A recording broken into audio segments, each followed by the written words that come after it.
اہلیہ نے کلی میر حسین خان نوتزئی نزد بوائز ڈگری کالج دالبندین نے بجلی کی عدم فراہمی کے خلاف مغربی بائی پاس روڈ پر ٹائر جلا کر RCD شاہراہ کو ہر قسم کی ٹریفک کے لیے بند کر دیا، جس کے سبب کوئٹہ سے تفتان جانے والی گاڑیوں کی لمبی لمبی قطاریں لگ گئیں۔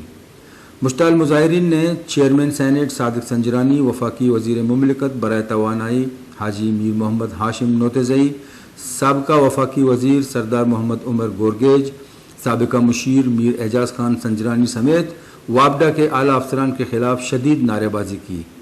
مظاہرین سے عبد المالک اور دیگر مقررین نے خطاب کرتے ہوئے کہا، نوکنڈی، یکمت سمیت ضلع بھر کے دیہی علاقوں میں بجلی پہنچا دی گئی ہے اور کمبے ہمارے گھروں کے قریب سے ہو کر گزر رہے ہیں، مگر افسوس کہ ہمیں دھوکہ دیا گیا کہ اگلی بار کلی میر حسین خان نوتزئی کو بجلی فراہم کی جائے گی۔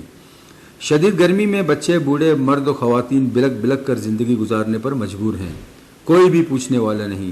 حالانکہ انہی نام نہاد سیاستدانوں نے بلدیاتی الیکشن میں کروڑوں روپے خرچ کیے مگر ہماری بنیادی ضروریات بجلی مہیا نہیں کی، جو کہ سراسر ناانصافی اور ظلم ہے۔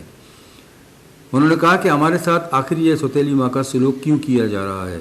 مظاہرین نے احتجاجاً RCD شاہراہ پر پہیہ جام ہڑتال کر دی ہے اور کہا ہے کہ جب تک ہمارے مطالبے تسلیم نہیں ہوں گے ہمارا احتجاج جاری رہے گا۔ وش نیوز، چاغی۔